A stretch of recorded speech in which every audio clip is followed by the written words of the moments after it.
shut down Rich Dad because I constantly studied. I never stopped studying. I'd have book studies inside my company and things like this. And finally, there was a revolt by the staff that said, you, we're not going to study anymore. We don't want to study anymore. I went, how can you not study today? Because things are changing so fast. What they teach you in school is so old.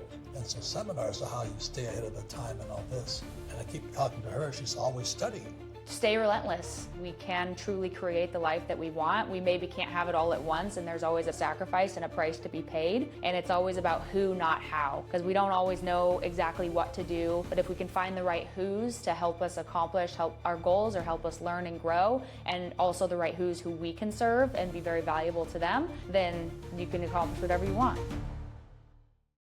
Hello, this is Robert Kiyosaki, and it's my friend Hannah Hammond, and we're just friends. So. But she's obviously drop dead gorgeous. And she was introduced to me by another dear friend, Joe Polish. And he said, you got to meet this woman, Hannah. And he said, Hannah's a multimillionaire, self-made, everything. And so every time I try and call Hannah about something, she was always in a seminar. She said, oh, I know, I'm in Las Vegas, or I'm in Orlando, and this. She's always studying. And then, so I said, look, maybe you should be one of the speakers now, because who's on the stages all the time with me as speakers are these old white guys. And I said, we need some hotties up there on the stage and who actually practice what they teach. So last night we're having dinner with this guy from Singapore, and he said, on the Chinese calendar, 2025 is the rise of women. So I said, oh, timing is perfect. So why don't you use Hannah Hammond? Would you mind giving us a little of your background, please? Thanks, Robert. Yeah. And Robert's been my childhood hero since I read his book, Rich Dad, Poor Dad, when I was 13 years old. And it truly became my lifeline of hope to get into entrepreneurship and build financial freedom and generational freedom. And it's been amazing to actually have you as my mentor and greatest friend in real life now and be your protege and learn from you. And you're just the best at what you do and the most amazing, engaging speaker. And you have such an incredible capacity to take complex systems or topics and break them down into very simple terms that literally billions of people can understand, and you've changed the way the entire world sees money and have created a lot of wealth and happiness out there. So thank you. Thank you, because you're going to take over for the old guy like me. So were you born rich or? No, my mom worked at the grocery store, my dad worked at the pawn shop, and there was a lot of scarcity and pain in our home. And I remember when I was 7 years old, I asked my dad for an Oreo McFlurry, and he said, no, Hannah, we can't afford it. And that was the day that I decided I was going to be a millionaire, and I yelled at him saying, I'm going to be rich so I can buy McFlurry. And then at 13, I read your book, and I knew as soon as I turned 18, I was going to get my real estate license and start investing in real estate and somehow start a business and be in the business of real estate as well. Yeah, and you made financially free, multimillionaire. And she's always had great teachers like Joe Polish is a fabulous teacher, right? Joe Polish is amazing. And you and a few other very critical mentors in my life, Garnett Morris is one of them as well. And I think just learning and growing every single day and trying to push ourselves to become a higher version of ourselves every single day and show up better, not only for ourselves, but for the world. So I've invited Hannah to come on tour with me, like going to China or Singapore or Europe, and she can speak to men and women, because like I said, that the guy from Singapore said the Chinese calendar says 2025 is a year of women starting to rise up. And I think it's about time, because I notice men are going down right now. They're not as strong. So anyway, what advice would you have to young women about entrepreneurship and being your own boss and all those things and being a rich woman?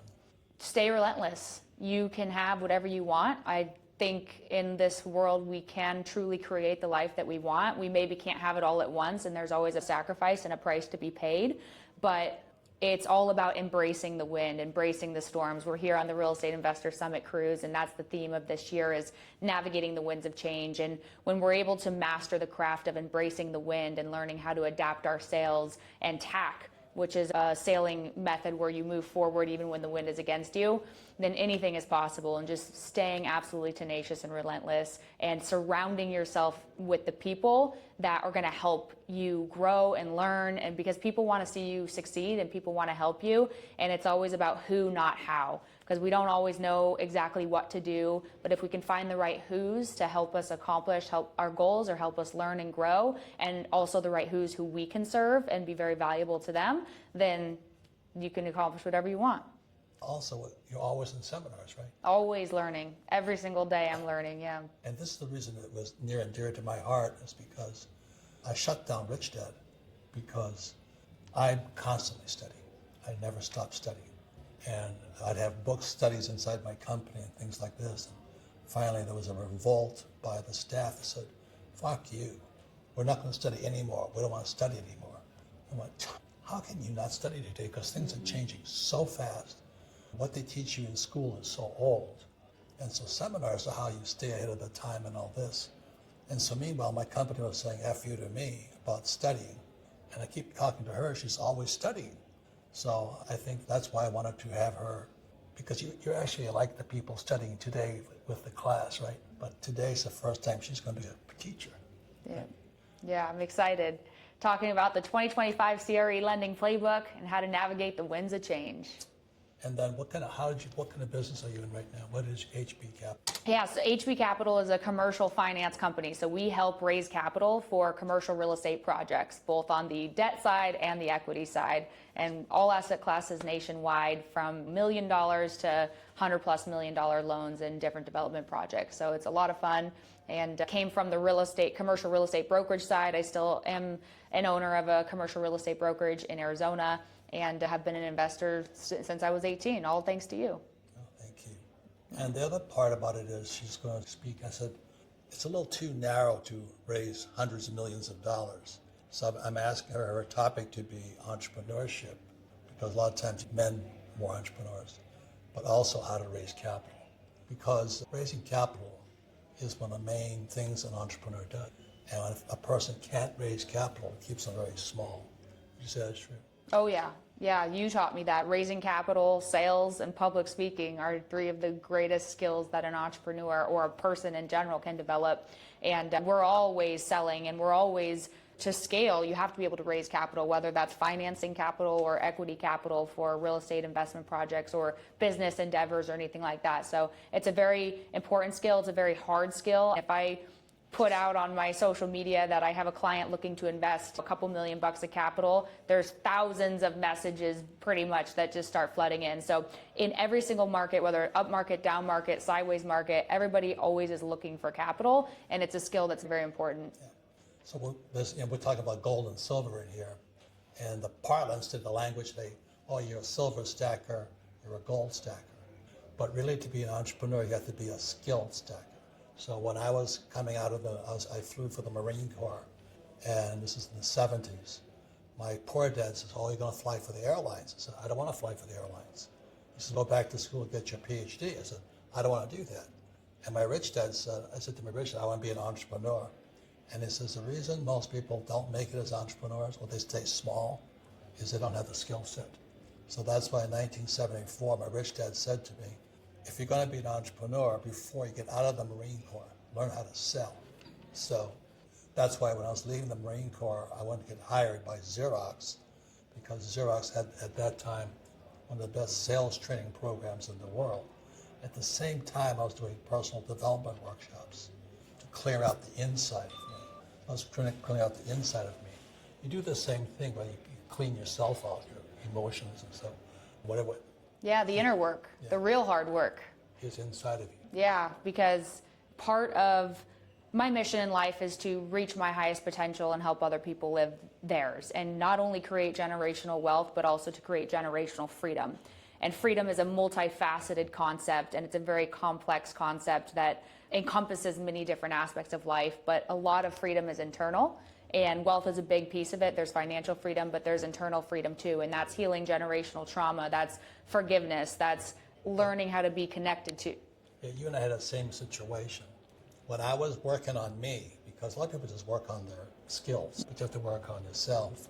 I did the seminar, because I was doing seminars just like you are, and it says if you can't make it with your father, you'll never make it in life. I said, what the hell does that mean? He said, if you still have resentment towards your father or upset or you haven't really communicated to your father, you're not going to make it because you're still all jammed up in here.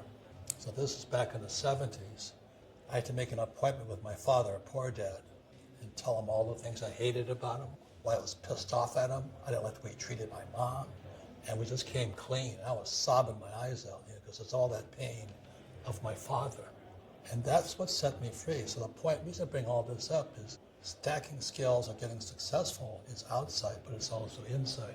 You do the same thing for your father. I did the same thing, and that's what truly set me free when I had that come to Jesus with my father. And so many of us, we just want to shove it down, resist it, ignore it, act like we're okay, say that we have no problems or resentment, or that we have forgiven anybody that have hurt us in our past. And a lot of us entrepreneurs or real estate investors, we tend to grab onto the success or the accomplishment or the goals to help make us feel outside of you, right. Inside of you too. Exactly.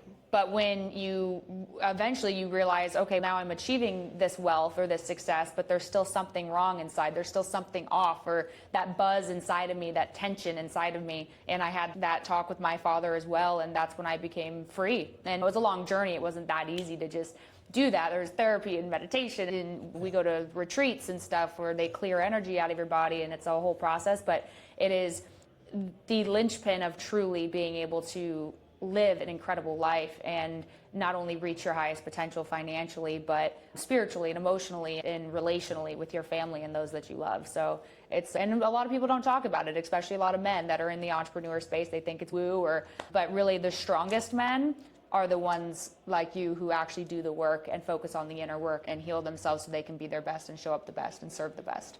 Kenny McElroy is here, and other Blair Singer. Every year, Kenny and I travel 2 or 3 times a year to clean out our insides. And that's where the education takes place, is what's going on inside of you. So Kenny, myself, Blair Singer, we work on ourselves internally, but also we study externally. And like I said, I had to shut down my company because the internal, I was not a good leader anyway, but the internal pain inside my company, they're hurting. A lot of people are hurting today, so they try and go back to school to cure the hurt, but the hurt's inside of them. So it's called personal development, and that kind of works. That's why I was very impressed with Hannah, that she's always working on herself as well as her business. Yeah, always. So any final words for the men and women out there about education, seminars, and life? Never stop learning, never stop growing, be a student of life, and don't ignore the inside, and face the things that are really difficult to face, and do the inner work and do that reflection. Even though you're going to feel like there's no ROI on a spreadsheet, it will have the biggest ROI you could ever possibly imagine over anything else that you could possibly do. So just keep learning, surround yourself by people that you love, and do the hard work. The hardest thing for me was to tell my father how much I hated him. One of the hardest things I had to do, because I didn't like the way he treated Mom. And when I cleared that sucker out, there's more to come, but it was a breakthrough. Because as I just learned this year, our lives are pretty much set by the time we're 15 years old. In other words, how you dealt with your parents or family were up to 15. Up until the age of 15, you have parents and you're learning and you're a kid trying to interact with the world. But a lot of decisions and judgments you make are in place by 15. And so that's why working inner self is very important. So that's why seminars are not just outside, but seminars for the inside. And I did a thing called EST today. It's called Landmark. And Kenny and Blair, they all send their kids to Landmark also to work on the inside so they can get better, stronger on the outside. So anyway, I congratulate you. You're going to be a first-time teaching today, but you've been a student for all these years. And 2025 is a year the women take flight. Thank you, Robert. Thank you. Thank you all for listening.